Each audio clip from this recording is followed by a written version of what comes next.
So, what would you little maniacs like to do first? Hey everybody, it's Beth. Welcome back to my channel. If you're new here by chance, welcome. Again, my name's Beth. This channel is Miss 80s Movies and Music. So we focus a lot on the 1980s and movie music, aka soundtracks. So I do a lot of what I call vinyl videos where I rip the audio from whatever soundtrack I have and I overlay that with clips from the movie. So YouTube loves me, by the way. I never get copyright claims at all. Kidding. Note the sarcasm there. And I also like to be behind the camera. So that's one thing to note. Hopefully you'll stick around if you so choose. If not, see you later. Hopefully I'll catch you on another video. But we're here to do a tag. And I haven't done one of these in a while. So my buddies, Liam and Tin Man over at the Splattered Plastic channel. Great channel. Definitely will link it below for you guys. Please go check them out. They created this horror vinyl tag. So I haven't done one of these in a little while, and it's 6 questions, super easy. So I thought, you know what? This will get me back onto YouTube and kind of back into the game. So here we go. We have 6 questions. We're going to start from 6 to 1. Number 6, the first score you bought on vinyl. So I'm going to show Christine there. I looked back through my Discogs. I started logging my record collection in 2017. I started seriously collecting vinyl in about 2016, I believe. I started buying back in high school, just here and there, mainly for just collectibles, because, you know, kind of in the late 90s, at least where I lived and the group I ran around with, they were like novelty items. Not that we listened to them, but it was just kind of cool to have and find out in a yard sale or flea market or something. So anyway, Christine is the first horror score that I logged on Discogs back in, I think, the fall of 2017. So I love this score. Christine is one of my favorite films. I have the poster right up over there in my movie room. And you'll hear more about Mr. John Carpenter in a minute. Number 5, favorite composer. So I picked this because I just love the artwork on this. And of course there is Mr. John Carpenter and his lovely face there in cool kind of synthy colors. Yeah, John Carpenter, I know it's kind of a base answer, but he definitely is my favorite horror composer. If I tilted the camera down, which I'm not going to because it took me forever to set this tripod up. I'm rusty, I tell you guys. I haven't done this in a while. But anyway, the cube below here is over 3/4 of the way all John Carpenter scores and soundtracks from his films. So I love him. I love his, you know, synthy goodness, as I like to say. And yeah, he's my favorite. He can't do many wrong things. Yeah, there are a few duds out there, but musically, he's top notch in my book.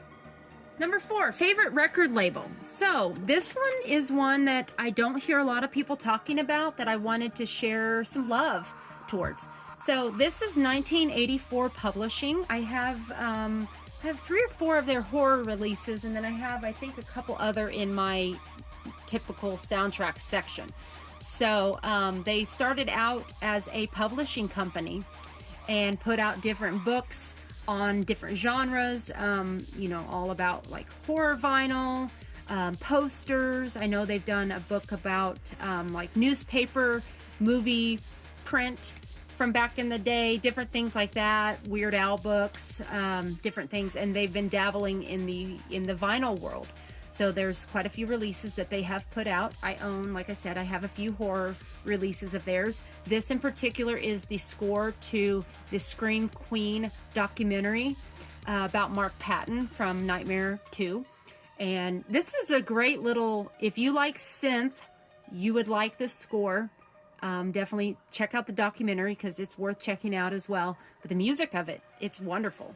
So again, I think they're a great little company, and I would love to see more eyes on them. But not so many that their releases are hard to come by and they sell out so fast, because that would be a problem for me. Number 3, collecting variants. Yay, nay, what's your thoughts? So, this is a variant for Halloween Ends, but generally speaking, guys, how should I say this? I don't like double dipping in anything, really. You know, I don't. I have a limited amount of money I want to spend, or can, and I don't need, personally, I don't need 3 or 4 different versions of whatever album it is or whatever movie it is. I don't like that, you know, and don't even get me started on all these different format changes, especially in the movie world, you know, and it's just, I just need one. That's all. I just need one. So Halloween Ends here. This is the art edition variant that I purchased, but I didn't buy the typical one. I just bought this one and it's good enough for me.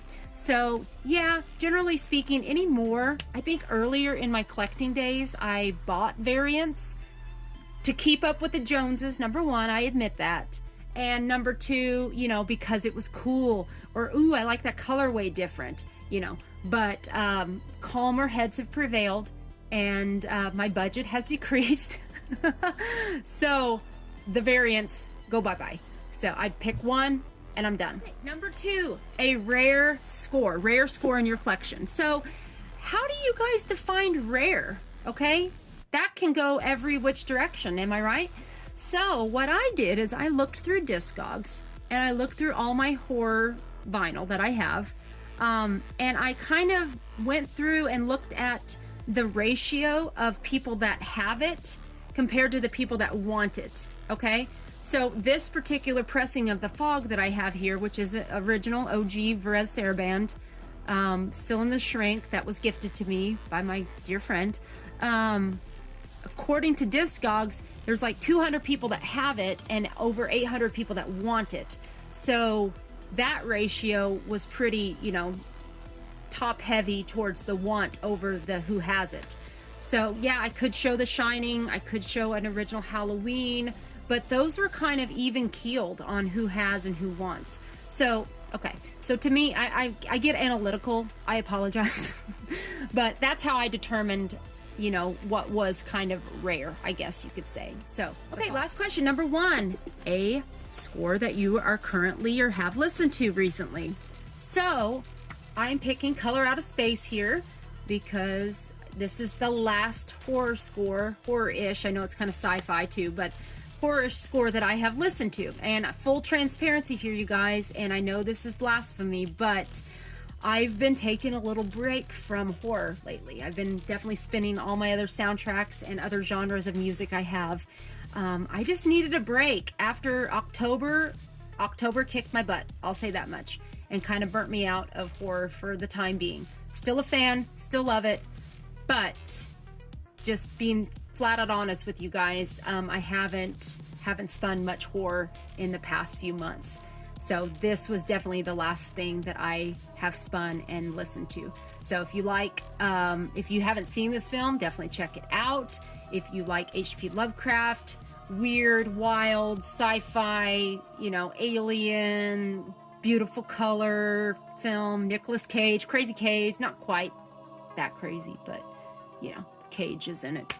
The score's wonderful. My friend David recommended it, and yeah, it's a great score. I'm glad to have it in my collection. So there you go, guys. That's my response to Splatter Plastics Vinyl Tag. Again, check out their channel below and consider doing a reply if you so choose. So thanks, guys. I appreciate you watching.